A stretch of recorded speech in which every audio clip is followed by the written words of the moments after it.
In this video, we will demonstrate how to back up the Spectrum Report Manager data. On the one-click server where Report Manager is installed is a MySQL instance that Report Manager uses to store data in two different databases named Reporting and Archive. When the backup utility runs, the data from the two databases is backed up to a single file. When the data is restored, the data from both the Reporting and the Archive databases is restored at the same time.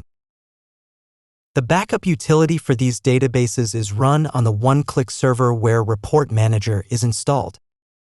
To back up the databases, log into the system as the Spectrum owner. First, shut down Tomcat. With Tomcat stopped, navigate to the MySQL bin directory.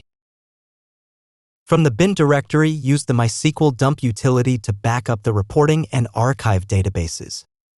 Run the command as it appears on the screen and give the backup file a meaningful name.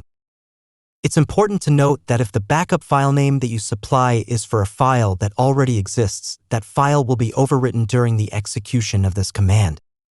Also, because we're entering the password for MySQL through the command line, a message will appear warning that using a password on the command line can be insecure.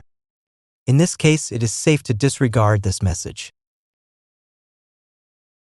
Once the MySQL dump utility has finished backing up the Reporting and Archive databases, the final step is to restart Tomcat. This concludes our demonstration of how to back up the Spectrum Report Manager data.